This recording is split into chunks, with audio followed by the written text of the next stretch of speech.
క్రీస్తునందు ప్రియ సహోదరి సహోదరులారా, దేవుడు మరొకసారి మనకి ఇలా కలుసుకుని దేవుని వాక్యంలో ధ్యానించే అవకాశం కలిగజేసినందుకు ఆయన కృతజ్ఞతలు చెల్లిస్తున్నాను. మన మధ్యలో బ్రదర్ జాన్ జీవరత్నం గారు, సిస్టర్ మిరియం ఉన్నారు. ముందుగా సిస్టర్ మిరియం వచ్చి మనకి వాక్య పరిచయం చేసిన తర్వాత బ్రదర్ జాన్ జీవరత్నం గారు కూడా మనతో మాట్లాడతారు, మనకు వాక్య పరిచయం చేస్తారు. ముందుగా సిస్టర్ మిరియంని మనం ఆహ్వానిద్దాము. Sister please come sister. Praise the Lord. దేవునికి స్తోత్రంలో. You are the blessed of the Lord. మనందరం కూడా దేవునికి ఆశీర్వదింపబడిన వారము. I bless every one of you in the name of our Lord and Savior Jesus Christ. మన ప్రభువైన యేసుక్రీస్తు నామములో మీ అందరిని కూడా నేను ఆశీర్వదిస్తున్నాను. Amen. Amen. I thank God for this evening and this opportunity what God has given to me to encourage you with the word. ఈ సాయంకాలంన నాకు దేవుడు ఇచ్చిన అవకాశాన్ని బట్టి నేను కృతజ్ఞత చెల్లిస్తున్నాను. మరి ఈ వాక్యం ద్వారా నేను మిమ్మల్ని బలపరచాలనుకుంటున్నాను. We all know when Jesus was with his disciples, one day he asked them to go over the other shore of the sea. యేసుక్రీస్తు వారు వారి శిష్యులతో ఉన్నప్పుడు ఒక రోజున శిష్యుల్ని సముద్రంకి అవతల వైపుకి వెళ్ళమని చెప్పారు. And he went up to the mountain to pray and he was alone there praying. ఆయన మరి కొండ మీదకి వెళ్ళి ప్రార్థన చేస్తూ ఉండారు. It's you can see this story from book of Matthew 14th chapter 27, 28, 29. మత్తయి సువార్త 14వ అధ్యాయములో మనకైతే చూడొచ్చు. మనము 27, 28, 29 వచనాల్లో చూడొచ్చు. When the boat was in the middle of the sea, it was tossed by the wind because the wind was contrary. ఈ సముద్రం మధ్యలో పడవ ఉన్నప్పుడు బాగా గాలి ఎక్కువగా ఉండటం వల్ల ఆ పడవ అటు ఇటు కదులుతూ ఉండింది. Now Jesus went to them in that time, the fourth watch of the night. Jesus went to them walking on the sea. మనం గమనించినట్లయితే అప్పుడు యేసుక్రీస్తు వారు నీటి మీద నడుచుకుంటూ వెళ్తాం మనం గమనిస్తున్నాం. Jesus knew that the wind was contrary and the boat was tossed by the wind and it was so tough and they were all afraid. Jesus knew and he went to them. అక్కడ మనం గమనించినట్లయితే యేసుక్రీస్తు వారికి ఆ గాలి వీళ్ళు వెళ్తున్న దానికి విరుద్ధముగా ఉండింది. ఆ పడవ ఆ గాలిలో చిక్కుకుపోయింది. వీళ్ళు ఇబ్బందిలో ఉన్నారు, ప్రమాదంలో ఉన్నారని యేసుక్రీస్తు వారికి తెలుసు. అందుకే ఆయన వెళ్ళారు.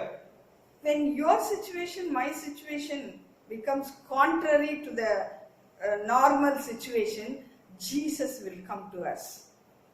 మన పరిస్థితి కూడా అనుకున్న దానికి విరుద్ధముగా ఉంటే, మనం కష్టాల్లో ఉంటే యేసుక్రీస్తు వారు కూడా మన దగ్గరికి వస్తారు. And these disciples saw him walking on the sea and they were so afraid thinking that it was a evil spirit. ఈ శిష్యులు యేసుక్రీస్తు వారు నీటి మీద నడుస్తూ చూసి వాళ్ళు భూతం అనుకుని తొందరపడ్డారు, భయపడ్డారు. And they cried out with fear. వారు భయముచే గట్టిగా అరిచారు కూడా. But what Jesus was telling them, be of good cheer. See, when the wind was contrary and they were in a very tough situation, they were crying out of fear. But what Jesus was telling, be of good cheer. వారు అక్కడ పరిస్థితుల్లో ప్రమాదకరమైన పరిస్థితుల్లో ఇరుక్కుపోయినప్పుడు యేసుక్రీస్తు వారు ఏం చెప్తున్నారు చూడండి, అక్కడ ధైర్యము తెచ్చుకొనుడి అని చెప్తున్నారు. Good cheer means be happy, be joyful. మనం ఇంగ్లీష్ లో గమనించినట్లయితే గుడ్ షియర్ అని ఉంది. అంటే ఏంటంటే ఆనందముగా ఉండండి, సంతోషముగా ఉండండి అని అర్థం వస్తుంది అక్కడ. So when the situation is contrary to you and me, we should rejoice, we should be rejoicing in the Lord. మనకి పరిస్థితుల్లో మనం అనుకున్న దానికి వ్యతిరేకంగా ఉన్నప్పుడు కూడా మనం ఏం చేయాలంటే దేవునిలో మనం ఆనందించాలి. Jesus knew very well they are in a troubled situation. The wind was trying to destroy them. He knew very well, but he was telling them, be of good cheer. మనం అక్కడ చూసినట్లయితే యేసుక్రీస్తు వారికి తెలుసు ఆ శిష్యులు ప్రమాదకరమైన పరిస్థితిలో ఉన్నారు, వారు మునిగిపోయి చనిపోయే అవకాశం కూడా ఉందని కూడా ఆయన తెలుసు. ఆయన అందుకే అక్కడికి వెళ్ళారు. వెళ్ళినప్పుడు ఆయన ఇంకోటి ఏం చెప్తున్నారు, తొందరపడకుడి అని చెప్తున్నాడు. ఆయన ధైర్యం తెచ్చుకొనుడి అని చెప్తున్నాడు. ఇంగ్లీష్ లో అయితే బి ఆఫ్ గుడ్ షియర్ అని ఉంది. అంటే ఏంటంటే ధైర్యం తెచ్చుకునేంటి, ఆనందించాలి మనం. though the situation, the wind was contrary, what Jesus expects from you and me, that we should trust him and we should be rejoicing in him, which is very difficult. మనకి పరిస్థితులు చాలా వ్యతిరేకంగా ఉన్నప్పుడు యేసుక్రీస్తు వారు ఏం కోరుకుంటున్నారంటే మన దగ్గర నుండి మనం ఆయనలో నమ్మకం పెట్టుకుని ఆయనలో ఆనందించాలి. అది చాలా కష్టమైన విషయమే, కానీ మనం అది చేయాలి. And Peter answered to the Lord, if it is you, command me to come to you on the water. మరో 28వ వచనం చూసినట్లయితే పేతురు, ప్రభువా నీవే అయితే నీళ్ల మీద నడిచి నీ యొద్దకు వచ్చుటకు నాకు సెలవిమ్మని ఆయనతో అనెను. See, Jesus was walking on the situation which was very contrary and which was very tough and which was trying to destroy the disciples who were in the boat. అలలు ఎంత పెద్దగా ఉండినాయి అంటే ఆ పడవ మునిగిపోయే అవకాశం కూడా ఉండింది. అలాంటి ఆ పరిస్థితి మీద మనం గమనించినట్లయితే యేసుక్రీస్తు నీళ్ల మీద నడుస్తున్నారంటే ఏంటి, ఆ అలల మీద నడుస్తున్నారు, ఆ పరిస్థితుల మీద నడుస్తున్నారు. yes sister, Sea was not normal, but Jesus was walking on that situation. అక్కడ సముద్రము సాధారణంగా ఉండలేదు, కానీ అక్కడ యేసుక్రీస్తు వారు అలాంటి పరిస్థితిలో ఆ సముద్రం అలల మీద నీళ్ల మీద నడుస్తుండారు ఆయన. And now Peter wanted to walk on the same water, and he is asking the Lord, you permit me if it is you. ఇప్పుడు పేతురు కూడా అదే విధముగా నీళ్ల మీద నడవాలనుకుని యేసుక్రీస్తు వారిని అడుగుతున్నాడు, మీకు ఇష్టమైతే గనక నేను కూడా అలా నడిచే విధముగా చెయ్యండి అని. And Jesus told, come. యేసుక్రీస్తు వారు కూడా ఏం చెప్పారు, రమ్మనే చెప్పారు. Peter took that authority given by Jesus. He asked him to come, walk on the water, same water. పేతురు కూడా అదే అధికారంతో యేసుక్రీస్తు వారు చెప్పిన వెంటనే ఆ నీళ్ల మీద నడిచాడు. And he started walking on the water. నీళ్ల మీద నడుస్తూ మొదలు పెట్టాడు. Jesus has given us authority to walk on the top of the situation. మనం దీన్ని బట్టి అర్థం చేసుకోవాల్సింది ఏంటంటే యేసుక్రీస్తు వారు మనకు కూడా మన పరిస్థితుల మీద మనం నడిచే విధముగా మనకు అధికారం ఇచ్చాడు. When Jesus asked Peter to come and walk on the rough sea and the rough situation, he asks us also have the same authority to walk on the top of every situation in our lives. యేసుక్రీస్తు వారు అక్కడ పేతురికి ఎలాగైతే చెప్పారో నీళ్ల మీద నడిచిరమ్మని, మనకి కూడా ఎలాంటి పరిస్థితులు అయినా సరే ఆ విధముగానే ఆ వ్యతిరేకమైన పరిస్థితుల మీద కూడా మనం నడుచుకుంటూ ముందుకెళ్ళిపోవాలి. My dear brethren, see, God has given us authority. He had given already to walk on the top of the situations which comes in our life. మన జీవితంలో వచ్చే పరిస్థితులకి వాటి మీద మనం నడిచే విధముగా దేవుడు మనకు అధికారం ఇచ్చేశాడు. We need not think or worry, how I will face or how it will be. We have to walk on the top of the situations what we face in our lives. ఎలాగ మనం దీన్ని ఎదుర్కొంటాము, ఎలాగ దీన్ని దాటి వెళ్తాం, మనం దిగులు చెందకూడదు. మనము ఆ పరిస్థితుల మీద మనం నడుచుకుంటూ వెళ్ళిపోవాలి. The rough sea was trying to destroy the disciples along with the boat. పడవతో కూడా శిష్యులు కూడా చనిపోయే పరిస్థితిలో ఉండింది. అలాంటి పరిస్థితులు అలలు వస్తూ ఉండిని, పెద్ద పెద్ద అలలు వస్తూ ఉండిని.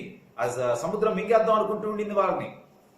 Now Peter was distracted by, he was looking at the rough sea the particular moment after he started walking on the water. మనం అక్కడ చూస్తే పేతురు సంగతి మనకు తెలుసు. అక్కడ నీళ్ల మీద నడుస్తూ మొదలు పెట్టాక ఏం చేశాడు, ఒక్కసారిగా కొంచెం అటు ఇటు చూశాడు. Then he started sinking down in the water. ఆ పరిస్థితుల్లో ఒకసారి చూసిన తర్వాత ఏమైంది, నీళ్లలో మునిగిపోవడం మొదలు పెట్టాడు. See what we do, yes, the situation is contrary and it is troubled situation.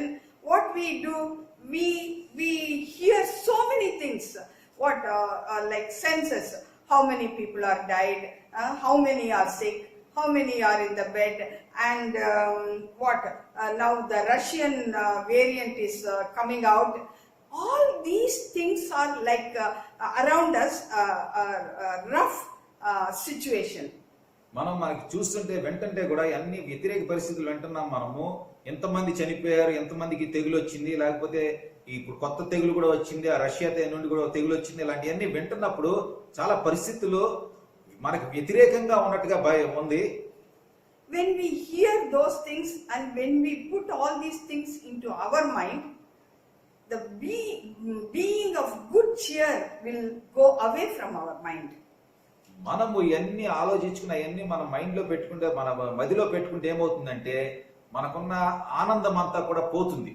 We forget our authority, what we have received from Jesus Christ. యేసు వారి దగ్గర నుండి మనకు వచ్చిన అధికారాన్ని మనం మర్చిపోతాం. We started to sink. మనం మునిగిపోవడం మొదలు పెడతాం.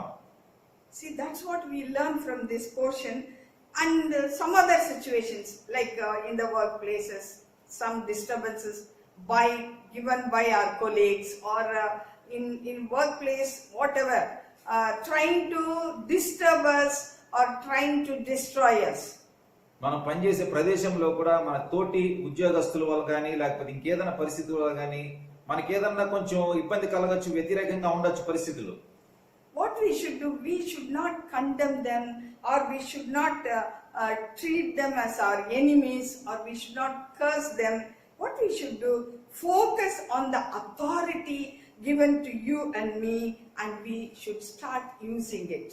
మనము అలాంటి పరిస్థితుల్లో వాళ్ళని మనం తిట్టుకోవటం కాదు, వాళ్ళని సప్పిస్తాం కాదు, వాళ్ళు ఇంకోటి ఏదైనా చేయటం కాదు, కానీ మనము యేసుక్రీస్తు వారు ఇచ్చిన అధికారంతో మనము ఆ పరిస్థితిని మీద మనం నడుచుకుంటూ వెళ్ళిపోగలగాలి. The authority, same Matthew 10th chapter,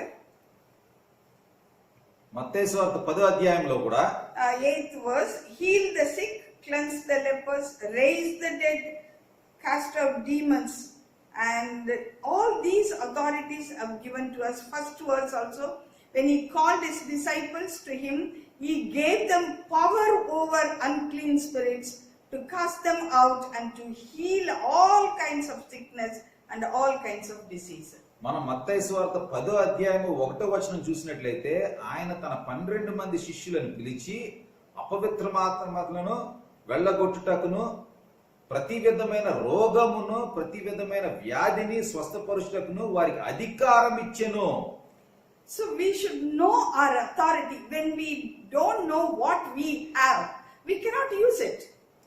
8వ వచనంలో కూడా అలాగే ఉంది. మనం గమనించినట్లయితే మనము ఆ అథారిటీని అధికారాన్ని గనక మనం తెలుసుకోకపోతే దాన్ని ఉపయోగించలేము మనం.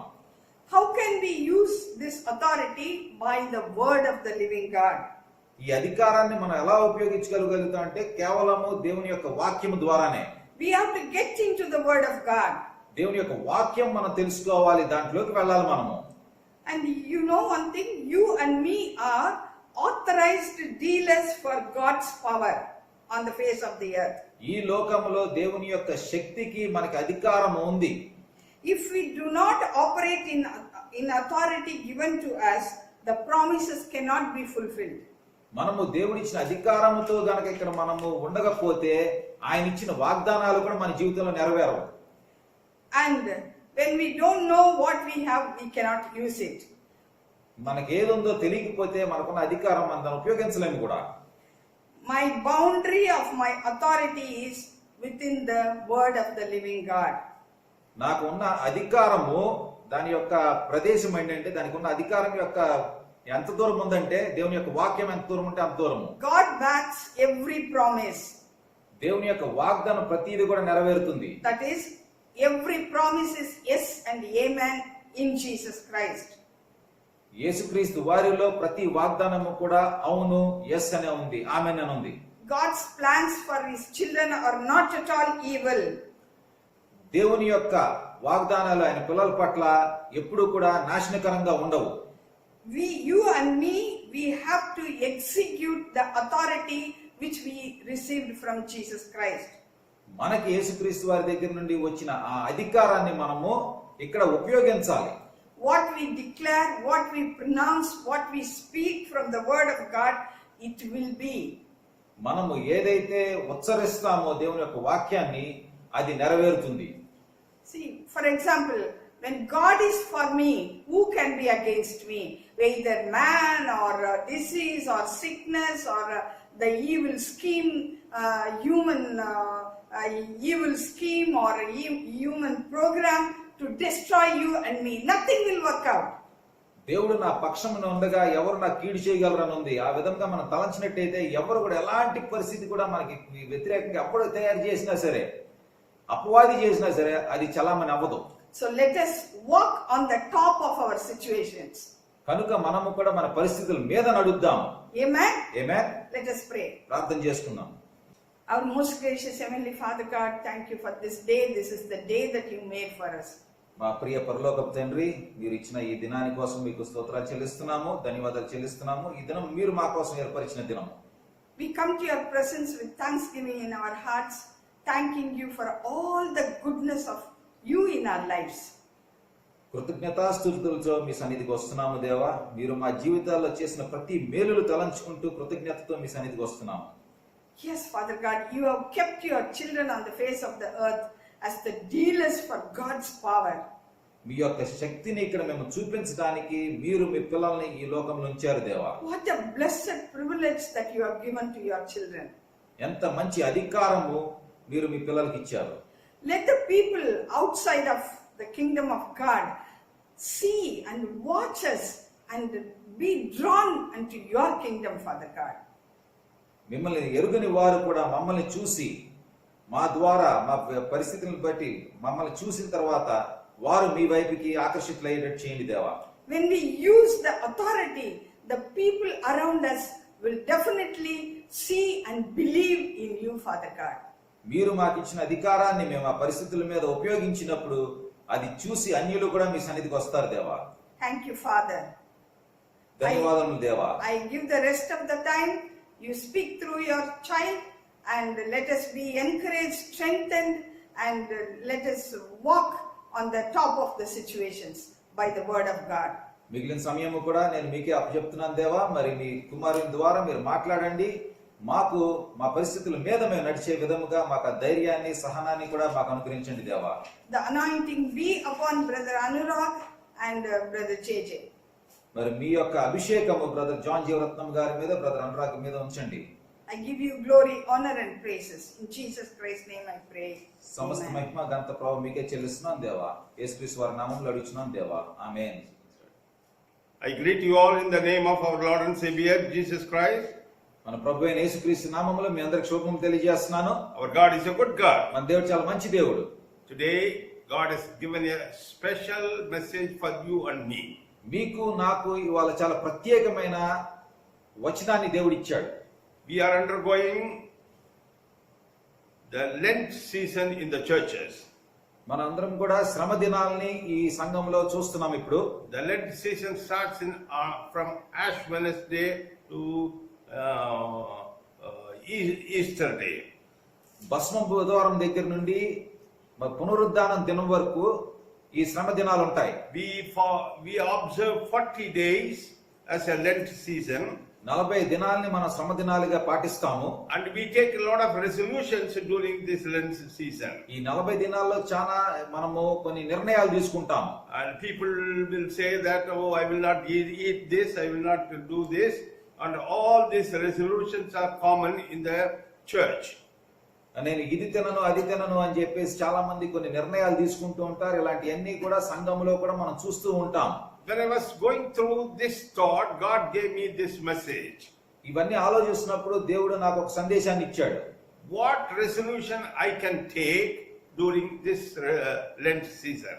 ఈ లెంట్ దినాల్లో, ఈ శ్రమ దినాల్లో నేను ఎలాంటి నిర్ణయం తీసుకోవాలనేది ఆలోచించాను. God showed me a wonderful passage. Turn with me Ephesians 5th chapter verses 1 and 2. దేవుడు నాకు చాలా మంచి వచనాన్ని చూపించాడు. ఎఫెసీయులకు రాసిన పత్రిక చూద్దాం మనము. Ephesians 5, 1 and 2. ఎఫెసీయులకు రాసిన పత్రిక 5వ అధ్యాయం 1-2 వచనాలు చూద్దాము.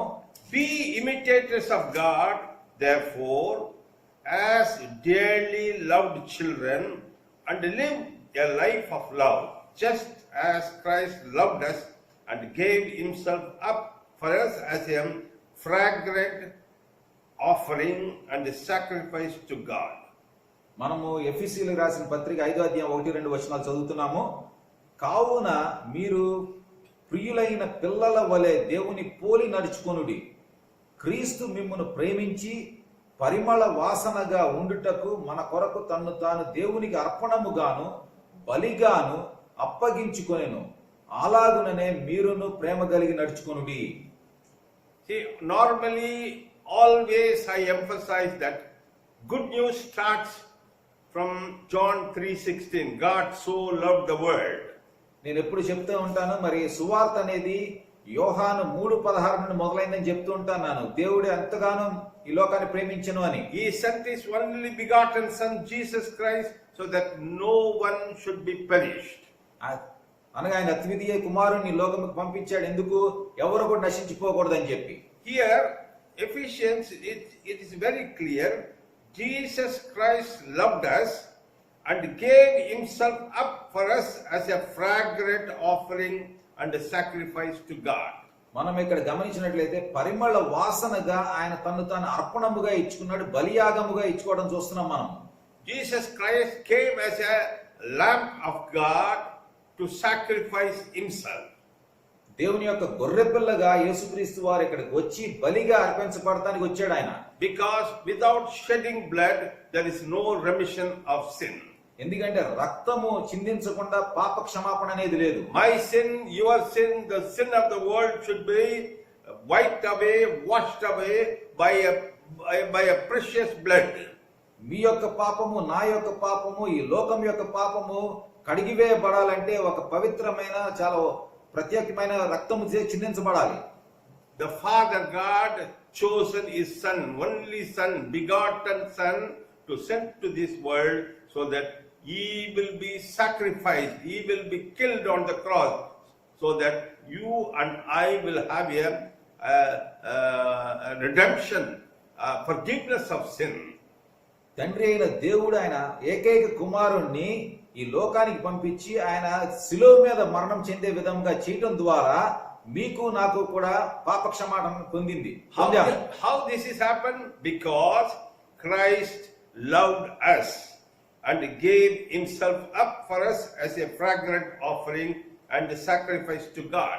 ఈ విధంగా ఎలా జరిగిందంటే క్రీస్తు మిమ్మల్ని ప్రేమించి పరిమళ వాసనగా ఉండుటకు మన కొరకు తను తాను దేవునికి అర్పణము చేయగాను. It's all because of love. కేవలం ప్రేమ గురించి ఇదంతా జరిగింది. The love of God. దేవుని యొక్క ప్రేమ. Here, Ephesians 5th chapter, 1st verse says, be imitators of God, therefore, as dearly loved children, and live a life of love. మనం 1వ వచనం చూసినట్లయితే, కావున మీరు ప్రియులైన పిల్లల వలె దేవుని పోలి నడుచుకొనుడి. And live a life of love. ప్రేమ కలిగిన జీవితం జీవించాలి. What is this a life of love? ప్రేమ కలిగి నడుచుకోవడం అంటే ఏంటి? That is imitating God. అంటే ఏంటంటే దేవుణ్ణి మనం పోలి ఉండటమే. Imitation. What is imitation? Imitation is not original. మనం ఎవరినన్నా మరి ఇమిటేట్ చేస్తానంటే పోలి ఉండటం అంటే ఏంటి? అది ఒరిజినల్ గా ఉండదు, నిజమైనదిగా ఉండదు. అది Only God's love is original. దేవుని యొక్క ప్రేమ మాత్రమే నిజమైన ప్రేమ. What we can do, we can imitate God's love. మనము దేవుని యొక్క ప్రేమని పోలి ఉండగలుగుతాం.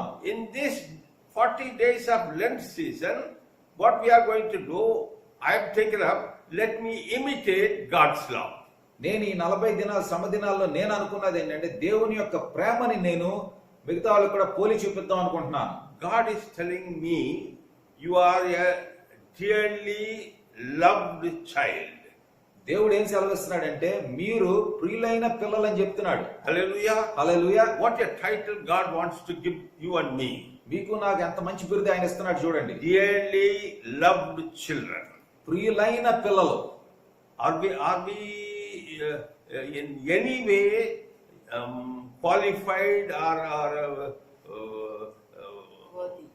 worthy for this title? ఇలాంటి బిరుదు కావడానికి మనకి ఏమన్నా అసలు అర్హత ఉందా? See, God is calling you and me dearly loved children. ప్రియమైన పిల్లలని దేవుడు మిమ్మల్ని నన్ను పిలుస్తున్నాడు. This dearly loved children are expected something. What is that? Live a life of love.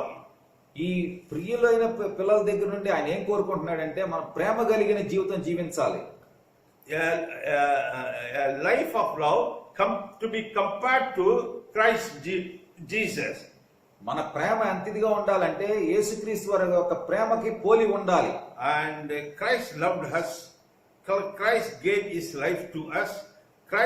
Christ has given a wonderful way out to be forgiven from all our sins.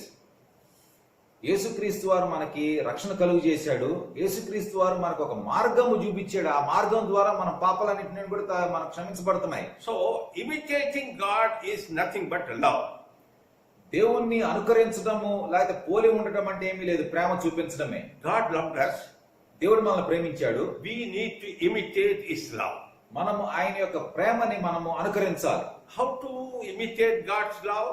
దేవుని యొక్క ప్రేమను మనం ఎలాగా అనుకరించగలుగుతాము? See, John 3:16 talks about the love of God.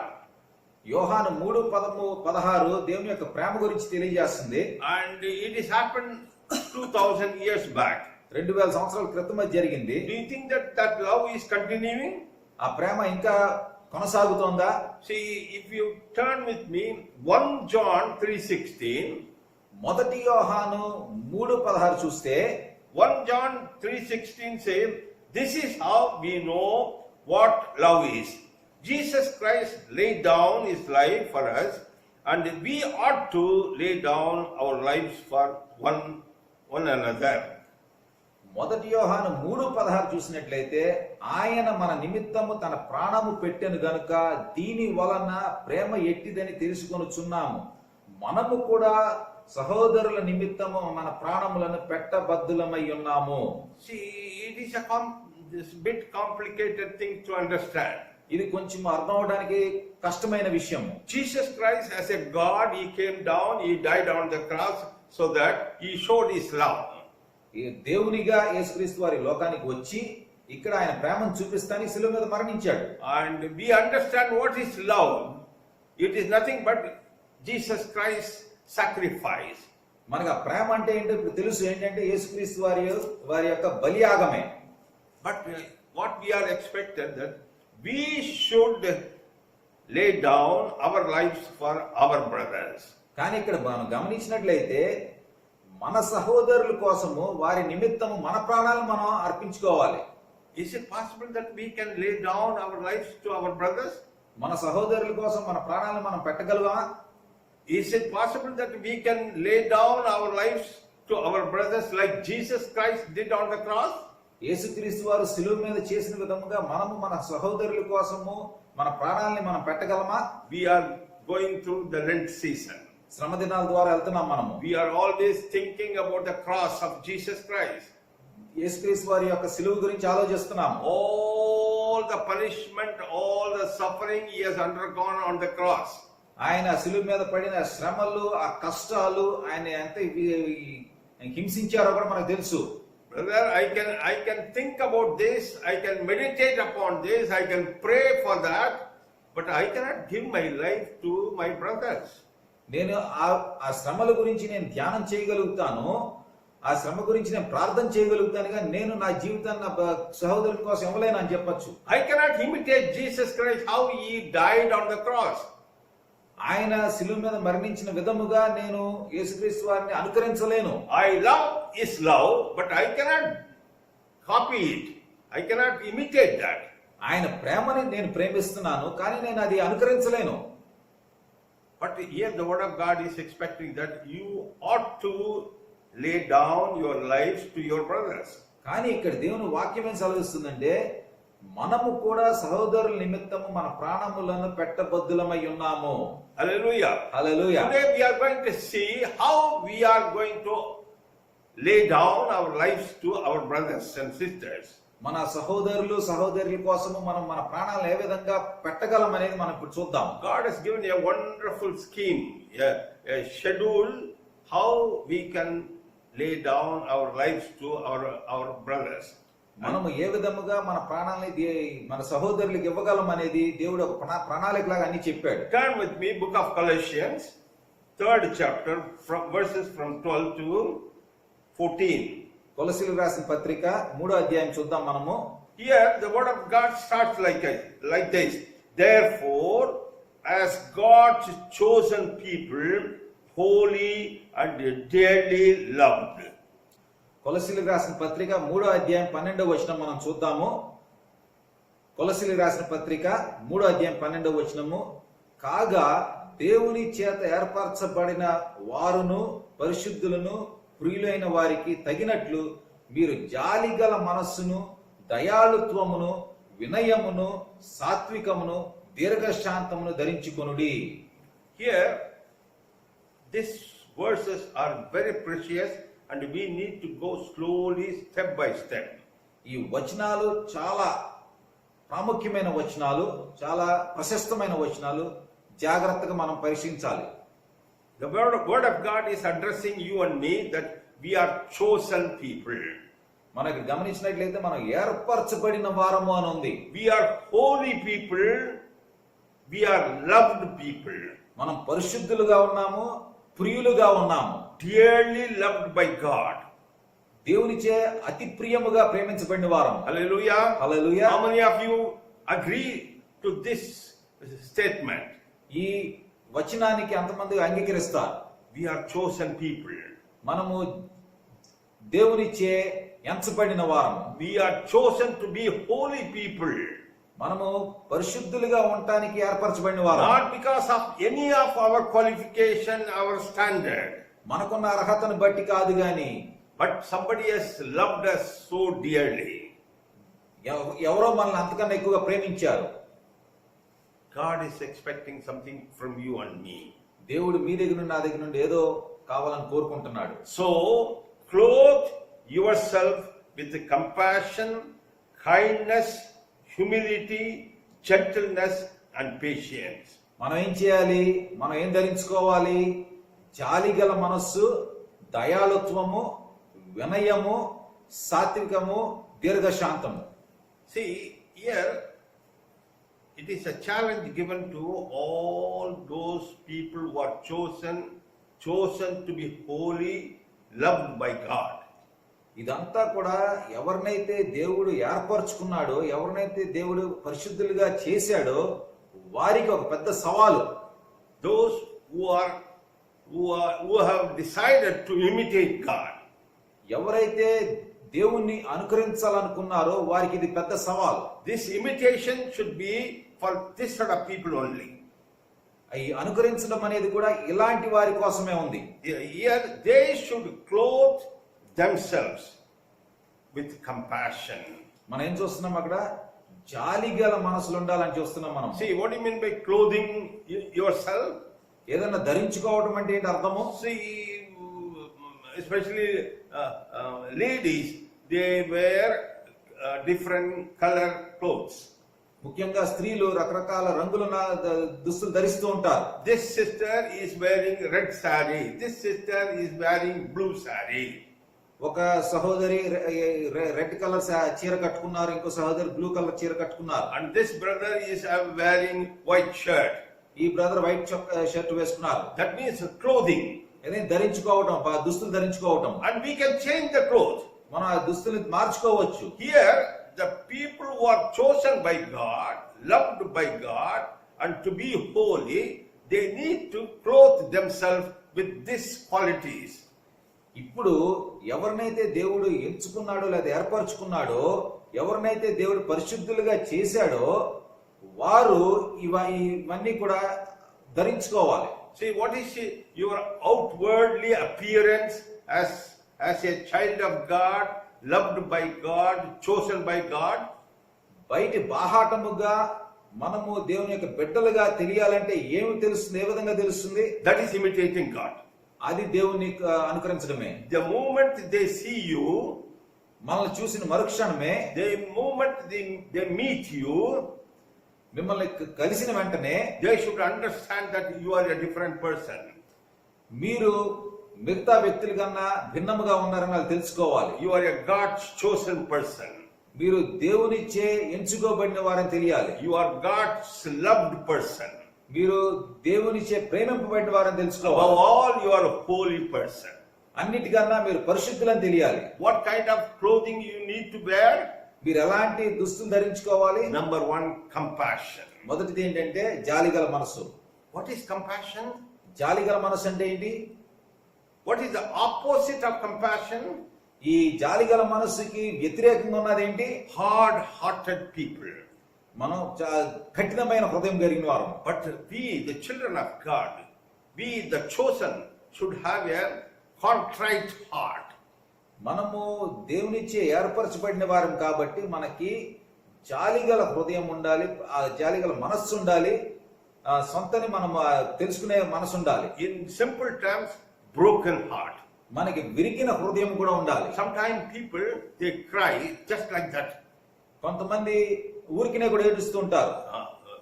If somebody is suffering, immediately these people will cry. ఎవరన్నా అక్కడ బాధపడుతుంటే ఇక్కడ వీరు ఏడుస్తూ ఉంటారు. And some people never cry. కొంతమంది అసలు ఏడవరు. Why? Their heart is hardened. ఎందుకంటే వారి హృదయం కఠినపరిచింది. The word of God talks about that sort of heart, stony heart. మరి రాతి హృదయాల గురించి కూడా దేవుని వాక్యం మాట్లాడుతోంది. And the same word is talking about a fleshy heart. అదే వాక్యంలో మనము జీవం గల మాంసం గల హృదయాలను చూస్తున్నాము. See, God replaces the stony heart with a fleshy heart. రాతి గల హృదయాల్ని మాంసం హృదయాలతో దేవుడు మారుస్తాడు. When people came with all sort of sickness and need to Jesus Christ, the word of God says that Jesus filled with compassion. నానా విధమైన అస్వస్థతకు గురైన వాళ్ళందరూ కూడా యేసుక్రీస్తు వారి దగ్గరికి వచ్చినప్పుడు యేసుక్రీస్తు వారు వాళ్ళ మీద జాలి కలగడం మనం చూస్తున్నాం. You know, there is only one place it is mentioned in the Bible that Jesus cried, wept. యేసుక్రీస్తు వారు ఏడ్చారు అన్నది ఒకే ఒక్క చోట ఉంది బైబిల్లో. Do you understand that the God who created heaven and earth cried, wept on the face of the earth? ఈ భూమి మీద ఈ భూలోకాన్ని స్వర్గం మొత్తాన్ని సృష్టించిన ఆయన దేవుడు ఈ భూలోకం మీద ఏడ్చాడంటే మీరు నమ్మగలరా? In the front of the tomb of Lazarus, he wept with his sisters. లాజరు యొక్క సమాధి ముందు అతని యొక్క సహోదరులతో కలిసి యేసుక్రీస్తు వారు ఏడుస్తూ మనం చూస్తున్నాం. Why he cried? ఆయన ఎందుకు ఏడ్చారు? He was having a mind, a heart of compassion. ఆయనకి జాలిగల హృదయం ఉండింది కాబట్టి ఆయన ఏడ్చారు. So God is expecting that you should be clothed with compassion.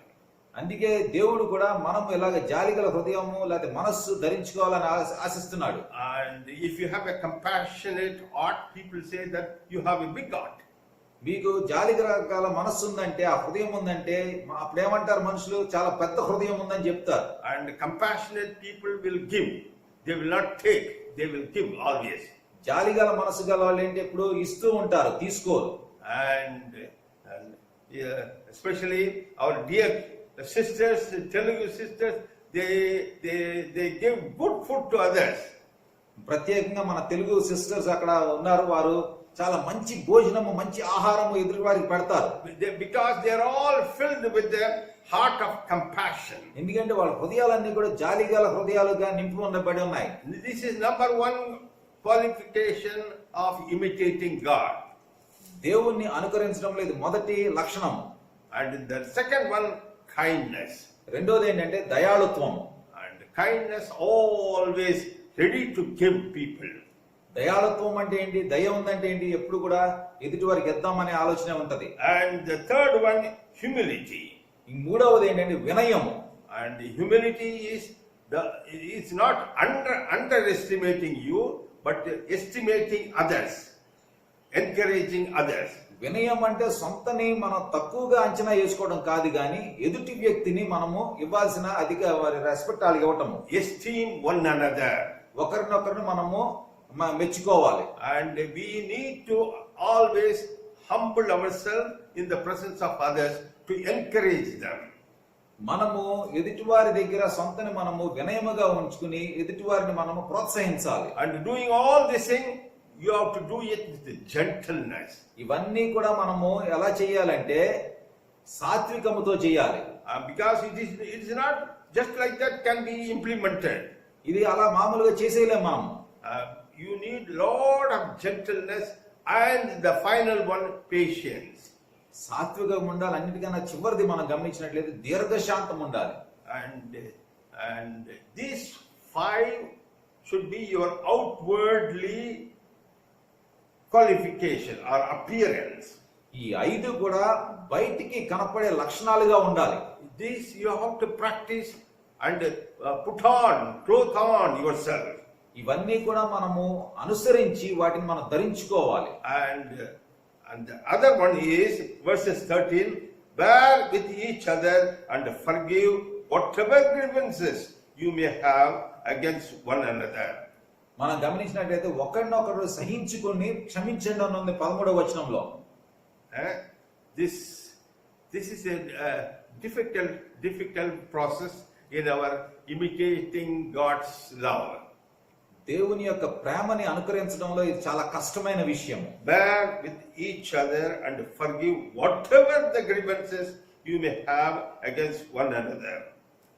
ఒకరినొకడు సహించుచు ఒకరినొకడు క్షమించుడి అని ఉంది చూడండి. See, we forgive, but we never forget things what people others do to us. మనం క్షమిస్తాం కానీ వారు ఏం చేశారో ఎప్పుడు కూడా మనం మర్చిపోం. And whenever we see the person, we remember what she has done, bad thing to in your life. మనము ఆ వ్యక్తిని చూసిన వెంటనే ఆ వ్యక్తి మన జీవితంలో ఏ చెడ్డ పని చేశారనేది మనకు గుర్తొస్తూ ఉంటది అన్నమాట. See, being an imitator of God, now you have to take a step.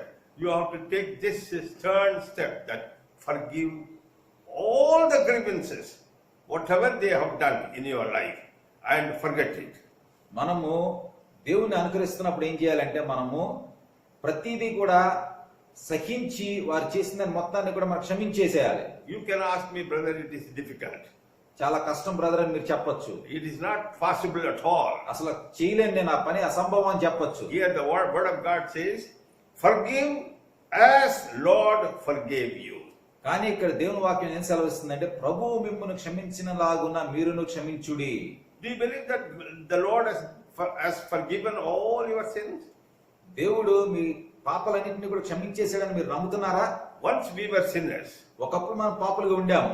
But the moment we accepted Jesus Christ as our Lord and Savior, ఏ క్షణమైతే మనం యేసుక్రీస్తు వారిని మన రక్షకునిగా అంగీకరించామో, and when He comes in our life as our Lord, మన జీవితంలోకి ఆయన మన ప్రభువుగా వచ్చినప్పుడు the first thing happening in your life is He forgives all your sins. మొట్టమొదటి జరిగేది ఏంటంటే ఆయన మన పాపాలన్నింటినీ కూడా క్షమించేస్తాడు. He heals all your sickness, whether small or big, whatever it is. ఆయన మీ ప్రతి అస్వస్థతని కూడా స్వస్థత కలుగు చేస్తాడు. Psalm 103 verses 2 confirms this. All my sins are forgiven. All my sickness are healed. 100వ కీర్తన 2వ వచనం చూసినట్లయితే నా అస్వస్థతలన్నీ కూడా స్వస్థత కలిగినాయి, నా పాపములన్నీ కూడా క్షమించబడినాయి అని ఉంది. There is always a question. Do you think that God has forgiven all your sins? అన్ని పాపాలు క్షమించేశాడని మీకు ఏమైనా అనుమానం ఉందా? How many sins you have done? I have done. ఎన్ని పాపాలు మీరు గాని నేను గాని చేశాము? Is there any number count? ఏమన్నా అసలు లెక్క ఉందా? Yes, it is there. లెక్క ఉంది. Whether you count or not, there is a count. There is a record for all our sins, whatever we have done.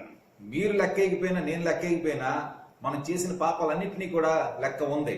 There is a record. దానికి ఒక మరి register ఉంది, రికార్డు ఉంది. And when you go there without Christ, that book will be opened. యేసుక్రీస్తు వారు లేకుండా మీరు వెళ్తే ఆ పుస్తకాన్ని తెరుస్తారు. And that record will be checked. ఆ పుస్తకాన్ని చూస్తారు, చెక్ చేస్తారు. We will be in a very bad position. చాలా క్లిష్ట పరిస్థితుల్లో మనం ఉంటాం. You will be wondering, you will be surprised. So many sins I have committed in my life. నేను ఇన్ని పాపాలు చేశానని మీరు ఆశ్చర్యపోతారు. Yes, we have done numerous sins. లెక్కలేనన్ని పాపాలు చేశాం మనం. But the moment you accept Jesus Christ as the Son of God, ఏ క్షణమైతే యేసుక్రీస్తు వారిని దేవుని యొక్క కుమారునిగా మీరు అంగీకరిస్తారో, very moment you accept Jesus Christ as your Lord and Savior, యేసుక్రీస్తు వారిని మీరు ఏ క్షణమైతే మీ రక్షకునిగా అంగీకరిస్తారో, and He is not scratching all your sins. ఆ పాపాలన్నింటినీ కూడా ఆయన ఏదో మరి దిద్దేయటం లేదు. Dear brothers and sisters, take it from me. He takes that record and throw it in the sea. ఆ రికార్డ్ మొత్తం కూడా మనం చేసే పాపాలన్నీ పట్టిక మొత్తం కూడా ఆయన తీసేసి మరి పారవేస్తారు. He throws it in the bottom of the sea. ఆయన సముద్రంలో ఎక్కడో కింద పడేసినట్టు పడేస్తాడు. As the child of God, dearly loved by Him when I go to him in his presence for the day of judgment, మరి ఆయన దగ్గరికి ఆయన పిల్లవానిగా నేను ఆయన చేయి పట్టుకుని ఆయన సన్నిధికి నేను వెళ్ళినప్పుడు maybe the angels will be searching for my record. ఆ తీర్పు దినాన్న మరి దూతలు నా యొక్క పట్టిక కోసం వెతుకుతూ ఉండొచ్చు. Where is the record of John Jeevaratnam? John Jeevaratnam యొక్క రికార్డ్ ఎక్కడ ఉంది? What sin he has committed? ఏ పాపం చేశాడు? Let us check and verify. అది చెక్ చేద్దాం అనుకో, అది చూడొచ్చు వాళ్ళు. They were looking all my record. అంతా వెతకచ్చు వాళ్ళు. No record. అది ఎక్కడ కూడా దొరకదు. Jesus Christ was smiling. యేసుక్రీస్తు వారు నవ్వుతూ ఉంటారు. And he told that I took John Jeevaratnam's record and threw it in the sea. యేసుక్రీస్తు వారు మరి నేను జాన్ జీవరత్నం రికార్డు నేను తీసుకుని పడేశాను. Jesus forgave all my sins. యేసుక్రీస్తు వారు నా పాపాలన్నింటినీ కూడా క్షమించేశాడు. And the same way as Lord forgave your sins, forgive all the sins of your brothers and sisters. మనం చూడాల్సింది ఏంటంటే ప్రభువు మిమ్మును క్షమించిన లాగున మీరును క్షమించుడి. మన సహోదరులందరి యొక్క పాపాలని వాళ్ళు చేసిన మరి తప్పులన్నింటినీ కూడా మనము వారు మనల్ని ఎలాంటి హాని కలుగు చేసినా సరే వాటన్నిటిని కూడా మనం క్షమించాలి. If you don't forgive, మనం క్షమించకపోతే their sins will not be forgiven. అప్పుడు వారి యొక్క పాపాలు క్షమించబడవు. How is that if you forgive, their sins will be forgiven? మీరు క్షమిస్తే వారి పాపాలు ఎలా క్షమించబడతాయి? You try once. You forgive somebody's sin who has done against you. మీకు హాని చేసిన వారి యొక్క పాపం మీరు క్షమించండి. And show or imitate the love of Jesus Christ. మీరు మీ జీవితంలో దేవుని యొక్క లేకపోతే యేసుక్రీస్తు వారి యొక్క ప్రేమను అనుకరించండి. They will understand that you are a different person. మీరు మరి భిన్నముగా ఉన్న వ్యక్తి అని వాళ్ళకి అర్థమవుతుంది. You are a person of compassion, kindness, humility, gentleness and patience. మీరు జాలిగల మనస్సు, దయాళుత్వము, వినయము, సాత్వికము, దీర్ఘశాంతం ఉన్న వ్యక్తి అని వాళ్ళకి అర్థమవుతుంది. They will start thinking, వారు ఆలోచిస్తూ మొదలు పెడతారు. I committed such a blunder or a very big sin against him. నేను ఆ వ్యక్తి పట్ల ఇంత దారుణంగా నేను చేశానే, ప్రవర్తించానే, ఇంత పాపం చేశానే. He forgave all my sins. నా పాపాలన్నింటినీ క్షమించేశాడు. So many what do you call arbabs committed something wrong in your life. చాలా మీ ఓనర్స్ కూడా అర్బాబులు కూడా చాలా తప్పులు చేసి ఉండొచ్చు మీ జీవితంలో. And they might have done lot of bad things in your life. మీ జీవితంలో చాలా హాని చేసి ఉండొచ్చు. And people, it is very difficult for them to forgive. మీరు అది క్షమించడం కష్టంగా ఉండొచ్చు. But today the Lord is telling that we imitate God. కానీ మనకి ఈ రోజు దేవుడు ఏం చెప్తున్నాడంటే ఆయన అనుకరించమని చెప్తున్నాడు. I imitate God and forgive him all what they have done against you. మీ పట్ల వాళ్ళు చేసిన అన్నింటినీ కూడా హానిని కూడా మీరు మర్చిపోండి, క్షమించండి. And if you don't forgive them, మీరు వాళ్ళని క్షమించకపోతే their sins will not be forgiven. వారి పాపాలు క్షమించబడవు. In other words, they will not have any chance to come back to the living God. వారికి నిజమైన దేవునికి, సజీవుడైన దేవుని దగ్గరికి వచ్చే అవకాశం కూడా లేకుండా పోతుంది. Definitely they will understand the compassion of God, the kindness of God, the humility of God, and the gentleness of God, and the patience of God through your life.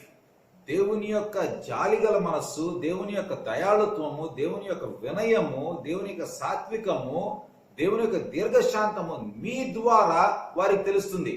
And this is how God is expecting. Clothe yourself. ఈ విధముగా మనము ధరించుకుని ఉండాలి దుస్తులని దేవుడు ఆశిస్తున్నాడు. And this love should operate in your life so that there will be a perfect peace, unity in your life. అవన్నీ మనం ఉంటే గనక ధరించుకుంటే ఏమవుతుందంటే మన జీవితంలో మనశ్శాంతి ఉంటుంది, నెమ్మది, సమాధానం ఉంటుంది. Dear brothers and sisters, ప్రియ సహోదరి సహోదరులారా, God's expectation is that we should love, express, imitate His love. దేవుని యొక్క కోరిక ఏంటంటే మనం ఆయన యొక్క ప్రేమని వెల్లడి చేయాలి, చూపించాలి, ఆ విధంగా ప్రవర్తించాలి. Somebody came to Jesus Christ asking for a wonderful question. యేసుక్రీస్తు వారి దగ్గరికి ఒక వ్యక్తి వచ్చి ఒక ప్రశ్న వేశాడు. Matthew మత్తయి సువార్త 22nd 22వ అధ్యాయము verses 36 onwards. 36వ వచనం నుండి, Teacher, which is the greatest commandment in the law? Jesus replied, love the Lord your God with all your heart and with all your soul and with all your mind. This is the first and greatest commandment. And the second is like it, love your neighbor as yourself. All the law and the prophets hang on these two commandments. మనము మత్తయి సువార్త 22వ అధ్యాయం 36, 37, 38 వచనాలు మనం చూసినట్లయితే, అక్కడ ఒక వ్యక్తి వచ్చి, బోధకుడా, ధర్మశాస్త్రంలో ముఖ్యమైన ఆజ్ఞ ఏదని అడిగాను.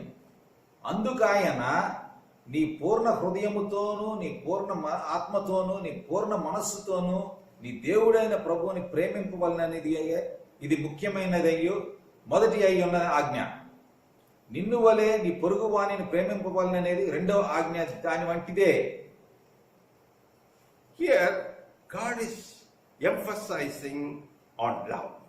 ఇక్కడ దేవుడు ప్రేమ మీద గట్టిగా చెప్తున్నాడు. We are ready to follow the first part of this commandment.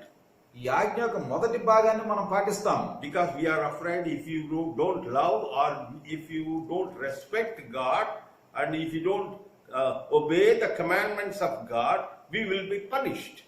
మనకెందుకు అలా మనము ఆ మొదటి భాగాన్ని పాటిస్తాము? ఎందుకంటే మనం అవి పాటించకపోతే, ఆయన ఆజ్ఞల్ని పాటించకపోతే మనకి శిక్ష పడుతుందేమో అని భయం మనకి. God is telling that He will not punish you for nothing if you love Him with all of your mind, all of your soul, all of your heart. పూర్ణ హృదయముతో, పూర్ణ మనస్సుతో, పూర్ణాత్మతో మనం ఆయన్ని ఆరాధిస్తే, ఆయన ప్రేమిస్తే ఏమో జరుగుతుంది అని మనల్ని శిక్షించడు. How can you show that you are loving God with all your heart, all your mind, all your soul? మీరు మీ పూర్ణ హృదయముతో, పూర్ణాత్మతో, పూర్ణ మనస్సుతో ఆయన ప్రేమిస్తున్నారని ఎలా చూపించగలరు ఆయనకి? We cannot open our heart and show to the people that I love God. మనం మన హృదయాన్ని అలా ఓపెన్ చేసి చూపించి మనుషులకు చెప్పలే నేను ప్రేమిస్తున్నాను దేవుని అని. What is the proof? What is the proof that you are loving God? మీరు దేవుని ప్రేమిస్తున్నారని చెప్పడానికి రుజువేంటి? Many people try to prove that they love God by giving generous offering in the church or temple, whatever the place. మరి చాలా మంది కూడా దేవుని ప్రేమిస్తున్నాను తెలియజేయడానికి ఆలయంలో లేదా గుడిలో కూడా బాగా డబ్బులు ఇస్తూ ఉంటారు. And some people give food to others. కొంతమంది భోజనం ఇస్తూ ఉంటారు, ఆహారం పెడుతూ ఉంటారు. Some people do a lot of good things for poor people. పేదవారి కోసం చాలా మంచి కార్యాలు చేస్తూ ఉంటారు. Politicians are trying to do when the election comes to the poor people. మరి రాజకీయవేత్తలు కూడా కరెక్ట్ గా ఎలక్షన్ సమయంలో పేదవారికి ఏదో ఒకటి ఇస్తూ ఉంటారు. These are all they try to show that they love God. ఈ విధంగా దేవుని ప్రేమిస్తున్నట్టుగా చూపిద్దాం అనుకుంటారు. But God is telling that if you love God, కానీ దేవుడు ఏం చెప్తున్నాడంటే, మీరు దేవుని ప్రేమిస్తే, ఆయన్ని ప్రేమిస్తే there is a continuation of your love. ఆ ప్రేమకి ఒక కంటిన్యూషన్ ఉంది. దాని వెనక ఇంకేముందో చూద్దాం. And what is that continuation? It is nothing but love your neighbor as yourself. నిన్ను వలె నీ పొరుగు వానిని ప్రేమింపవలెను. Hallelujah. Hallelujah. See, I understand love God is good. It is simple. We can do it. దేవుని ప్రేమించడం అనేది మనము అర్థం చేసుకోగలుగుతాము, అది పాటించగలుగుతాం కూడా కొంచెం సులువే. I can understand that, okay, I can love or respect my brother, my neighbor. నేను నా పొరుగువాన్ని కూడా ప్రేమించవచ్చు, కాస్త వరకు నేను ఆయన గౌరవం కూడా ఇవ్వచ్చు. But how can I love my neighbor as myself? నా వలే నా పొరుగువాన్ని నేను ఎలా ప్రేమించగలను? This is the challenge given to the children of God. ఇది దేవుని యొక్క బిడ్డలకి ఇవ్వబడిన సవాల్. And many times I used to experience this. ఇది చాలా సార్లు కూడా నేను అనుభవించాను. And if I ask somebody, how are you brother, how are you sir? మీరు ఎలా ఉన్నారని ఎవరైనా అడిగితే Some people will answer, not bad, not very good, not bad. కొంతమంది ఏం చెప్తారు, అంత బాగా ఏం లేదు, లేకపోతే అంత చెడుగా ఏమీ లేదని చెప్తూ ఉంటారు. But I always answer anyone who asks me, how are you? Very good. నన్ను ఎవరన్నా అడిగితే మాత్రం నేను చాలా బాగున్నానని చెప్తాను. Why I say that I am very good? నేను చాలా బాగున్నానని ఎందుకు చెప్తాను? I love myself. ఎందుకంటే నేను సొంతను ప్రేమించుకుంటున్నాను. Because I love myself, I love everyone. నేను నన్ను ప్రేమించుకుంటున్నాను కాబట్టి అందరినీ కూడా ప్రేమిస్తాను నేను. Hallelujah. Hallelujah. Today we are going to take a resolution. ఈ రోజు మనం ఒక సవాల్ తీసుకుందాం, మన నిర్ణయం తీసుకుందాం. I love myself. నేను సొంతను ప్రేమిస్తున్నాను. It is the policy of imitating God. దేవుణ్ణి అనుకరించడంలో ఇదొక పద్ధతి. God has given me a good life, good health, good family, so that I should love myself. దేవుడు నాకు మంచి ఆరోగ్యాన్ని ఇచ్చాడు, మంచి కుటుంబాన్ని ఇచ్చాడు, మంచి ఉన్నతమైన పరిస్థితులు పెట్టాడు. అందుకే నేను నా సొంతను ప్రేమించుకోవాలి. Because He has given me everything, I love myself and I love my neighbors. నాకు అన్ని దేవుడు ఇచ్చాడు కాబట్టి నేను సొంతను కూడా ప్రేమించుకుని నా పొరుగు వారిని కూడా ప్రేమిస్తాను. See, this is the secret of God. ఇది రహస్యం, మనం తెలుసుకోవాల్సిన రహస్యం. This secret is right from the Old Testament. ఇది పాత నిబంధన నుండి కూడా ఉంది ఆ రహస్యము. Deuteronomy 6th chapter verses 5 says the same thing. Love your God. నిర్గమకాండంలో కూడా అది ఉంది. Love your neighbor. పొరుగు వారిని ప్రేమించండి అని ఉంది. Leviticus 19:8 verse says, love your neighbor. లేవీకాండం 19:8లో కూడా పొరుగు వారిని ప్రేమించమని ఉంది. Love your neighbor as yourself. నిన్ను వలె నీ పొరుగు వారిని ప్రేమించు. This is God's commandment. This is God's expectation. ఇది దేవుని యొక్క ఆజ్ఞ. ఇది దేవుడు మిమ్మల్ని దగ్గర నుండి కోరుకుంటున్నాడు. See, John 13 verses 34-35. యోహాను 13, 33, 34, 35 వచనాలు చూద్దాము. John 13 verses 34-35. A new commandment I give to you, love one another as I have loved you, so you must love one another. By this all men will know that you are my disciples, and if you love one another. యోహాను సువార్త 13వ అధ్యాయము 34, 35 వచనాలు చూద్దాము. మీరు ఒకరినొకరు ప్రేమింపవలెనని మీకు కొత్త ఆజ్ఞ ఇచ్చుచున్నాను. నేను మిమ్మును ప్రేమించినట్టే మీరును ఒకరినొకరు ప్రేమింపవలెను. మీరు ఒకని ఎడల ఒకడు ప్రేమ గలవారై ఇన ఎడల దీన్ని బట్టి మీరు నా శిష్యులని అందరూ తెలుసుకొందురనెను. Let me ask you a question. ఇప్పుడు ప్రశ్న వేస్తున్నాను. Are you Christians or are you disciples of Jesus Christ? మీరు క్రైస్తవులా లేకపోతే యేసు యొక్క శిష్యులా? Many people will not use this word, I am the disciple of Jesus Christ. యేసు యొక్క శిష్యులని చెప్పి చాలా మంది చెప్పరు. See, what is the greatest commandment given to the children of God? దేవుని యొక్క బిడ్డలకు ఇచ్చిన అతి పెద్ద ఆజ్ఞ ఏంటి? See, Matthew 28th chapter, మత్తయి సువార్త 28వ అధ్యాయము verses 19 says, therefore go and make disciples of all nations, baptizing them in the name of the Father and the Son and of the Holy Spirit, teaching them to obey everything I have commanded. And surely I am with you always to the very end of the age. మత్తయి సువార్త 28వ అధ్యాయము 19, 20 వచనాలు చూద్దాము. కాబట్టి మీరు వెళ్ళి సమస్త జనులను శిష్యులనుగా చేయుడి. తండ్రి యొక్కయు కుమారుని యొక్కయు పరిశుద్ధాత్మ యొక్క నామములోనికి వారికి బాప్తిసం ఇచ్చుచు నేను మీకు ఏ ఏ సంగతులను ఆజ్ఞాపించి తిన్నో వాటన్నిటినీ గైకొన వలెనని వారికి బోధించుడి. ఇదిగో నేను యుగ సమాప్తి వరకు సదాకాలము మీతో కూడా ఉన్నానని వారితో చెప్పాను. This is the commandment given to the first century Christians. మొదటి శతాబ్దము శిష్యులకి క్రైస్తవులకి ఇచ్చిన ఆజ్ఞ. Go and make disciples. వెళ్ళి సమస్త జనులను శిష్యులుగా చేయండి. We are all the disciples of Jesus Christ. మనందరం కూడా యేసు యొక్క శిష్యులం. As we received Jesus Christ as our Lord and Savior, we become the children. We become the disciples of Jesus Christ. మన యేసుక్రీస్తు వారిని మన జీవితంలోనికి రక్షకునిగా అంగీకరించినప్పుడు ఆయన యొక్క శిష్యులుగా మనం అవుతాము. And as we become the children of God, children of disciples, శిష్యులుగా అయినప్పుడు people should identify us. మరి జనాలు అది తెలుసుకోవాలి. How they can identify you and me? వారు మిమ్మల్ని నన్ను ఏ విధంగా గుర్తుపట్టగలుగుతారు? They should see your love to one another. ఒకరి పట్ల ఒకరికున్న ప్రేమని వారు గ్రహించగలగాలి, చూడగలగాలి. You must love. It is a new commandment Jesus is giving. You must love one another. ఒకరినొకరు ప్రేమించాలనేది యేసుక్రీస్తు వారు ఇస్తున్న కొత్త ఆజ్ఞ. See, Matthew 22nd chapter, love your neighbor. మత్తయి సువార్త 22వ అధ్యాయంలో నీ పొరుగు వారిని ప్రేమించమని ఉంది. John 13th chapter, love one another. యోహాను 13వ అధ్యాయంలో ఒకరినొకరు ప్రేమించమని ఉంది. And see, it's easy, it is safe to love the neighbor. పొరుగు వారిని ప్రేమించడము కొంచెం ఒక విధంగా మనకి మంచిదే. Why? If you don't love your neighbor, then fight will come. ఎందుకంటే పొరుగు వారిని ప్రేమించకపోతే గొడవ అవ్వచ్చు. See, normally the neighbors, they fight. సాధారణంగా పొరుగు వారితో అప్పుడప్పుడు గొడవలు అవుతూ ఉంటాయి. And in order to avoid the fighting, we try to show that we love them. ఆ గొడవ తప్పించుకోవడానికి, జరగకుండా ఉండడానికి ఏంటంటే వాళ్ళు ప్రేమిస్తున్నట్టు మనం చూస్తాం.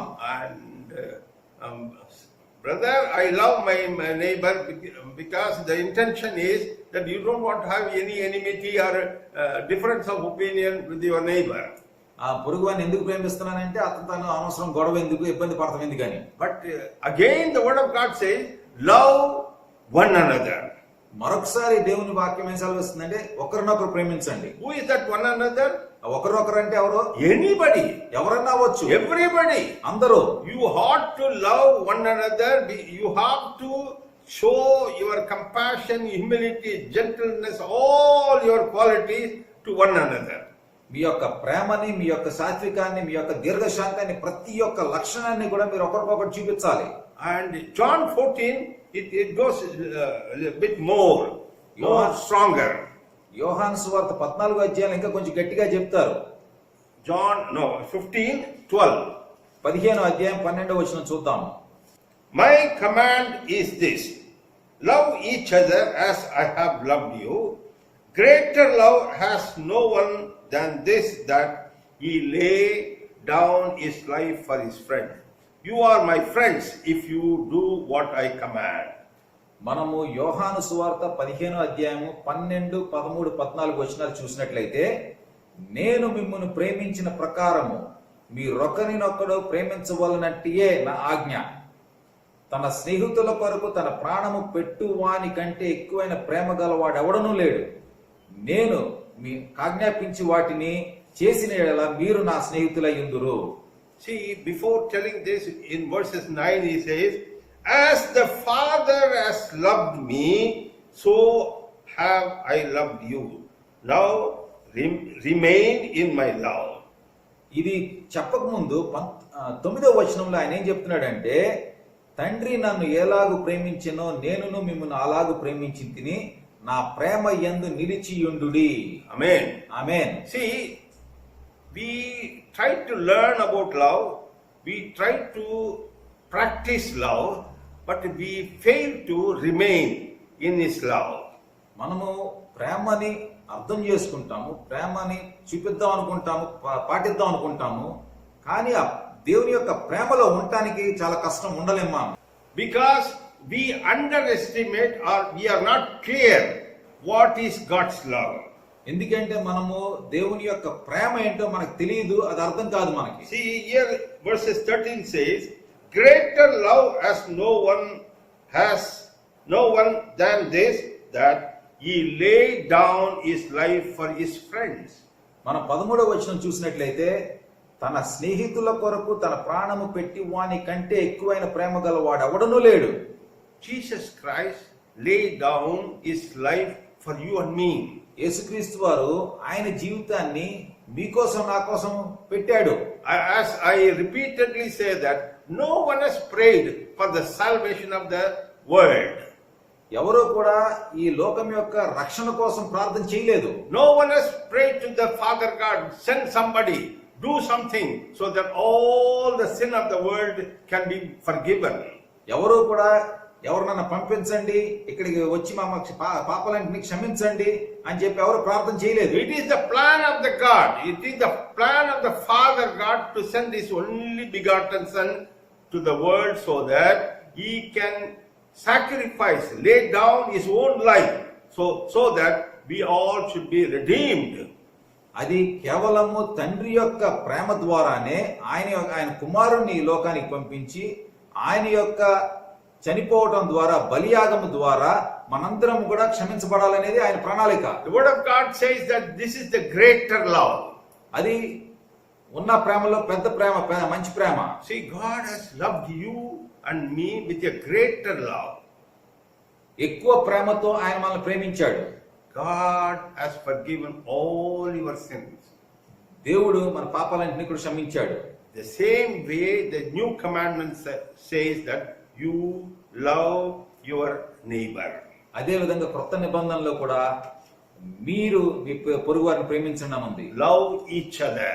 ఒకరినొకరు ప్రేమించండి. Dear brothers and sisters, ప్రియ సహోదరి సహోదరులు, during this Lent season, ఈ శ్రమ దినాల్లో we have to take a extra step that we should show the love of God. మనం ఒక ముందడుగు వేసి, ఒక ఎక్స్ట్రా స్టెప్ ముందడుగు వేసి మనము దేవుని యొక్క ప్రేమని చూపించాలి. People should understand you are a different person, you are a loving person. మనుషులు మీరు ప్రేమ కలిగిన వ్యక్తి అని తెలుసుకోగలగాలి. They should understand your outwardly expression. బయటికి కనపడే లక్షణాల ద్వారా వారికి అర్థం కావాలి. And people should understand that you are the disciple of Jesus Christ. మిమ్మల్ని చూసిన వెంటనే మీరు యేసు యొక్క శిష్యులు అని తెలుసుకోవాలి. See, now we are all called Christians. మనందరినీ కూడా ఇప్పుడు క్రిస్టియన్స్ అని చెప్తూ ఉంటారు. What is it? From where this word Christian has come? ఈ క్రిస్టియన్ అనే పదం ఎక్కడి నుండి వచ్చింది? Christ in. క్రైస్ట్ ఇన్ అంటే ఏంటంటే క్రీస్తు లోపల ఉన్నాడు అని. See, are we showing that Christ inside of us, our life? మనము మన జీవితంలో క్రీస్తు ఉన్నాడని చూపిస్తున్నామా? If you show that, if you are sure that Christ in your life, inside of you, you will be definitely a different person. మీ జీవితంలో క్రీస్తు ఉన్నాడని కనుక మీరు చూపించగలిగితే మీరు ఖచ్చితంగా వేరే వ్యక్తిగా ఉంటారు. People can easily understand who is inside of you. మనలో ఎవడున్నాడని చాలా ఈజీగా, చాలా సులువుగా జనాలు తెలుసుకోగలుగుతారు. See, somebody is walking in the road. Road మీద ఎవరు నడుస్తున్నప్పుడు But his walk is always not stable. కొంచెం మరి స్థిరంగా నడవట్లేదు. And he is stumbling here and there. అక్కడ ఇక్కడ కొంచెం తప్పుడు అడగలేస్తున్నాడు అనుకుందాము. What you will understand? మీకేమర్థం అవుతుంది? Immediately you will say, oh, this fellow is a drunkard. అది చూడంగానే అతను తాగి ఉన్నాడని తెలిసిపోద్ది. He didn't say to you, nobody told you that he is a drunkard. ఎవరో కూడా చెప్పలేదు, అతను కూడా చెప్పలేదు అతను తాగిపోతని. How you found that he is a drunkard? అతను తాగి ఉన్నాడని ఎలా తెలిసింది మీకు? What is inside of this man, you know, you understand. ఎందుకంటే తన లోపల ఏముందో మీకు తెలుసు. Now, inside of you, Christ is there. మీలో క్రీస్తు ఉన్నాడు. Christ inside of you. Christ in అంటే క్రీస్తు మీలో ఉన్నాడు. People should understand, or people expect something different from you. అప్పుడు ఖచ్చితంగా మనుషులు మీ దగ్గర నుండి భిన్నముగా మీరు ఉండాలని, ఏదో వేరుగా ఉండాలని కోరుకుంటారు. You may be telling that, brother, I'm not rich, or I'm not sufficiently having many things to show the love of God. నేను బాగా ధనికుణ్ణి కాదు, నా దగ్గర సరిపడా ఏమీ లేవు, దేవుని యొక్క ప్రేమ అలా చూపిస్తానని మీరు అనొచ్చు. There was a story parable given by Jesus Christ, the Samaritan, good Samaritan. మరి మంచి సమరయుడు అన్న కథ మనకు తెలుసు. And see this Samaritan, maybe he was not a rich man. ఆ సమరయుడు బాగా ధనికుడై ఉండకపోవచ్చు. Compared to the Pharisee and the other man who passed by. ఆ పరిచయంతో పోల్చుకుంటే, ఇంకో వ్యక్తితో పోల్చుకుంటే ఇతను అంత ధనికుడు అయి ఉండకపోవచ్చు. Maybe Samaritan was a poor man. బహుశా సమరయుడు చాలా పేదవాడై ఉండొచ్చు. But his attitude towards the wounded person. కానీ గాయపడిన వ్యక్తి పట్ల తనకున్న అభిప్రాయం, ఆ పద్ధతి And the compassion. అది జాలిగల హృదయం చూస్తున్నాం మనం. And he is ready to do anything for the wounded person because he was having compassion towards him. ఆ గాయపడిన వ్యక్తికి ఏదన్నా చేయడానికి సిద్ధంగా ఉన్నాడు. ఎందుకంటే అతనికి ఆ గాయపడిన వ్యక్తి పట్ల జాలి కలిగింది కాబట్టి. Be ready to show your compassion, your gentleness, your kindness to any person who are required. మీరు మీ యొక్క సాత్వికాన్ని, మీ యొక్క దయాళుత్వాన్ని ఎవరికైతే అవసరం ఉందో వాళ్ళకి చూపిస్తానికి సిద్ధంగా ఉండండి. Hallelujah. Hallelujah. Finally, I will give you one word. చివరిగా ఒక మాట చెప్తాను నేను. 1 John 4:16 says, 1 యోహాను 4:16 ఏం చెప్తుందంటే, God is love. 1 యోహాను 4:16 మనం చూసినట్లయితే దేవుడు ప్రేమ స్వరూపి. See, every religion, every human being can understand, accept this statement. ప్రతి మానవుడు కూడా ఈ వాక్యాన్ని నమ్ముతాడు. God is love. There is no change, no disputing this statement. దేవుడు ప్రేమ స్వరూపి అని చెప్పిన మాటకి ఎవరు కూడా అడ్డం చెప్పలేరు. But the second one is very alarming, very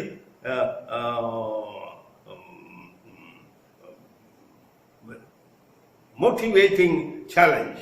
కానీ మిగిలిన పాట మనం చూసినట్టయితే మిగిలిన భాగము చాలా మనకి ధైర్యాన్ని కూడా ఇచ్చే భాగముగా ఉంది. Whoever lives in love lives in God. మనం చూసినట్టు ప్రేమ యందు నిలిచియుండు వాడు దేవుని యందు నిలిచి ఉన్నాడు. See, it is not only loving God, it is loving your neighbor also. మనం దేవుని ప్రేమించడమే కాదు, మన పొరుగు వారిని కూడా మనం ప్రేమించగలగాలి. Definitely God is love. ఖచ్చితంగా దేవుడు ప్రేమ స్వరూపి. Now somebody decides to live in God. ఇప్పుడు ఎవరన్నా సరే దేవునిలో నివసించాలనుకుంటే What he has to do? అతను ఏం చేయాలి? He has to love his neighbor. పొరుగు వారిని ప్రేమించాలి. Whoever lives in love lives in God. ప్రేమ యందు నిలిచియుండు వాడు దేవుని యందు నిలిచియుండు అని ఉంది చూడండి. God is love. దేవుడు ప్రేమ గలవాడు. I want to live in God. నేను దేవునిలో నివసించాలనుకుంటున్నాను, దేవునిలో జీవించాలనుకుంటున్నాను. Christ in. క్రీస్తు నాలో ఉన్నాడు. I prefer that God should live in me. దేవుడు నాలో నివసించాలని నేను కోరుకుంటున్నాను. Just imagine God lives in you. దేవుడు నీలో ఉంటే You are God. మీరే దేవునిగా ఉన్నట్టుగా అక్కడ Because ఉంది. God lives in you. ఎందుకంటే దేవుడు మీలో ఉన్నప్పుడు మీరు దేవుని యొక్క ప్రతిబింబంగా ఉన్నారు. Even though you are a human being, who lives in you? మీరు మానవుడు అయినా సరే మీలో ఎవరున్నారు? This person who decides that God should live in him, he should love his neighbor. ఎవరైతే దేవుడు తనలో ఉండాలని నిర్ణయించుకుంటాడో, నిశ్చయించుకుంటాడో అతను ఖచ్చితంగా తన పొరుగువారిని ప్రేమించాలి. Whoever lives in love lives in God and God in him. ప్రేమ యందు నిలిచియుండు వాడు దేవుని యందు నిలిచి ఉన్నాడు, దేవుడు వాని యందు నిలిచి ఉన్నాడు. This is that God's proportion. ఇది దేవుడిచ్చిన మనకి మన అధికారం. See, God wanted to live you and me in a complete life. మనకి పూర్ణమైన అన్ని విధాల సమృద్ధి గల జీవితాన్ని దేవుడు ఇవ్వాలనుకుంటున్నాడు. In the same chapter verses 18 says, 18వ వచనం కూడా మనం చూసినట్లయితే, there is no fear in love, but perfect love drives out fear, because fear has to do with punishment. The one who fears is not made perfect in love.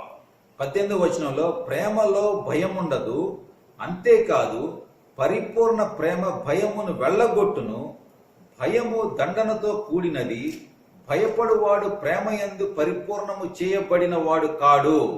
Dear brothers and sisters, ప్రియ సహోదరి సహోదరులారా, today we are going to take a stern step that we decide to love God, and the same manner we decide to love our neighbor or one another or everyone.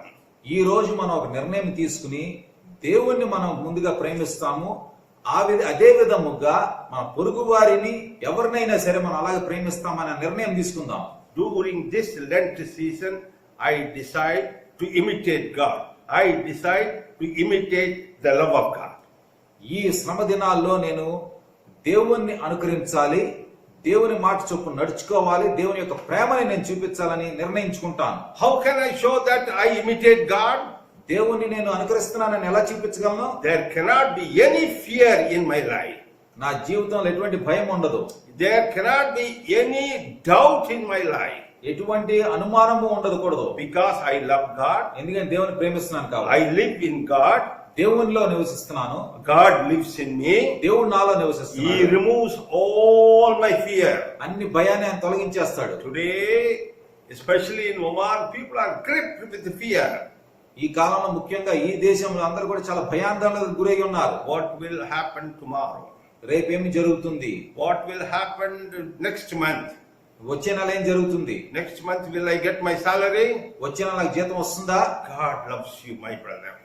దేవుడు మిమ్మల్ని ప్రేమిస్తున్నాడు మా సహోదరుడా. Because you live in love, God lives in you. మీరు ప్రేమిస్తున్నారు కాబట్టి, ప్రేమలో నివసిస్తున్నారు కాబట్టి దేవుడు మీలో You నివసిస్తున్నారు. love God. Whom? మీరు ఎవరిని ప్రేమిస్తున్నారు? People are ready to love God, but God is telling you love your neighbor. మనుషులు దేవుని ప్రేమిస్తానికి సిద్ధంగా ఉన్నారు కానీ దేవుడు మీ పొరుగు వారిని ప్రేమించమని చెప్తున్నాడు. If you love your neighbor, మీ పొరుగు వారిని ప్రేమిస్తే you live in love. మీరు ప్రేమలో నివసిస్తారు. You live in God, love, and God lives inside of you. మీరు ప్రేమలో నివసించినప్పుడు దేవుడు మీలో నివసిస్తాడు. And He drives out all your fear. అప్పుడు ప్రతి భయాన్ని కూడా ఆయన వెళ్ళగొడతాడు. And He gives you a perfect life. అప్పుడు పరిపూర్ణమైన జీవితం ఆయన మీకు ఇస్తాడు. It is a perfect love in God. అది దేవునిలో పరిపూర్ణమైన ప్రేమ I decided. అని నేను నిర్ణయించుకున్నాను. Whatever the circumstance, ఎలాంటి పరిస్థితులైనా అవనివ్వండి, whatever the situation, A situation అయినా పరిస్థితి అయినా, I practice the love of God. నేను దేవుని యొక్క ప్రేమని అనుసరిస్తాను. Unconditionally, I practice the love of God. ఎటువంటి షరతులు లేకుండా ఆయన ప్రేమను పాటిస్తాను. I show the love of God in all my attitudes, all my behavior. నా ప్రతి ప్రవర్తనలో కూడా నేను ఎదుటి వ్యక్తితో ఉండే విధముగా కూడా నేను అది చూపిస్తాను. People should understand that I am the disciple of Jesus Christ showing the love. నన్ను చూసిన వెంటనే నేను యేసు యొక్క శిష్యుని అని చెప్పి వారికి తెలియాలి. This is how I imitate God. ఆ విధంగా నేను దేవుని అనుకరిస్తాను. Let us close our eyes. కళ్ళు మూసుకుందాం. Just quietly think how God can bless these words in your life. ఈ వచనాన్ని మీ జీవితంలో దేవుడు ఏ విధంగా ఆశీర్వదించగలడో ఒకసారి ఆలోచించండి. The word of God says, yet we were sinners. God sent His Son Jesus Christ to redeem us. దేవుని వాక్యం సెలవిస్తోంది, మనం పాపులుగా ఉన్నప్పుడే దేవుడు ఆయన కుమారుణ్ణి మన కోసం మనల్ని రక్షించడానికి పంపించాడని. Once we were sinners. ఒకప్పుడు పాపులుగా ఉండాము. Today, after accepting His Son Jesus Christ, His love, I become the child of God. I become the righteousness of God. ఈ రోజు నేను ఆయన యొక్క కుమారుణ్ణి అంగీకరించినప్పుడు నేను ఆయన యొక్క ప్రేమగా అవుతున్నాను, ఆయన యొక్క కుమారునిగా అవుతున్నాను, ఆయన యొక్క నీతిగా కూడా అవుతున్నాను. God's love is poured in my heart. నా హృదయంలో దేవుని యొక్క ప్రేమ నిండి ఉంది. I live in a life of love. ప్రేమ గల జీవితంలో నేను జీవిస్తున్నాను. God lives in me. దేవుడు నాలో జీవిస్తున్నాడు. Father, we thank you for this wonderful blessing in our life. మా జీవితంలో మీరు ఇచ్చిన ఈ మంచి ఆశీర్వాదానికి మీకు కృతజ్ఞతలు చెల్లిస్తున్నాను దేవా. A perfect assurance of God living in our lives. ఒక పరిపూర్ణమైన నమ్మకము మా జీవితంలో మీరు ఇచ్చారు. ఏంటంటే మీరు మాలో జీవిస్తున్నారు. As we meditate upon these words, ఈ వాక్యాన్ని మేము ధ్యానిస్తున్నప్పుడు we surrender and we take a pledge that we will proclaim, we will profess the love of God in our life. మేము మరి మీ ప్రేమని మా జీవితంలో అనుకరిస్తామని చెప్పి మేము మీకు ఒప్పుకుంటున్నాం దేవా. As we love the God our Father, we love our neighbor, one another. మేము ఏ విధముగా అయితే మిమ్మల్ని ప్రేమిస్తున్నాము ఆ విధముగానే మా పొరుగు వారిని ఎవరినైనా సరే ప్రేమిస్తాం దేవా. Spirit of God, help us, strengthen us so that we will follow this commandment, the greatest commandment in our lives. మీరు మాకు మీ పరిశుద్ధాత్మ ద్వారా మాకు ఆ ధైర్యాన్ని ఆ విశ్వాసాన్ని ఇవ్వండి దేవా. మేము ఈ ఆజ్ఞను పాటించే విధంగా మమ్మల్ని చేయండి దేవా. In Jesus' most precious name I pray. యేసుక్రీస్తు వారి ప్రశస్త నామములో అడుగుతున్నాం దేవా. Amen. Amen. Amen. Amen. God bless you all. God bless you. Thank you very much, sister. Thank you very much, brother. Really good sermon. చాలా మంచి వాక్యము. మరి సిస్టర్ కూడా చెప్పిన పాయింట్ అసలు చాలా మంచి పాయింట్. మన పరిస్థితుల మీద మనం నడుచుకుంటూ వెళ్ళిపోవాలి. దేవునిలో మనం ఉన్నప్పుడు యేసుక్రీస్తు వారు ఏ విధంగా అయితే ఆ అలల మీద నడుచుకుంటూ వెళ్ళిపోయారు, ఆ విధంగానే మనం కూడా మన పరిస్థితుల్ని మీద నడుచుకుంటూ వెళ్ళిపోవాలి. ఆయన మీద నమ్మకం పెట్టుకుని ధైర్యాన్ని తెచ్చుకుని. అదే విధంగా బ్రదర్ చెప్పినట్టుగా మనలో దేవుడు ఉన్నప్పుడు, మనలో ఆ ప్రేమ ఉన్నప్పుడు మనం కూడా ప్రేమను చూపించగలుగుతాం. ఈ శ్రమ దినాల్లో నిజంగా మంచి వాక్యం దేవుడు మనకి బ్రదర్ ద్వారా వినిపించారు. దేవుడు మీ అందరినీ కూడా ఆశీర్వదించును గాక. ఆమేన్.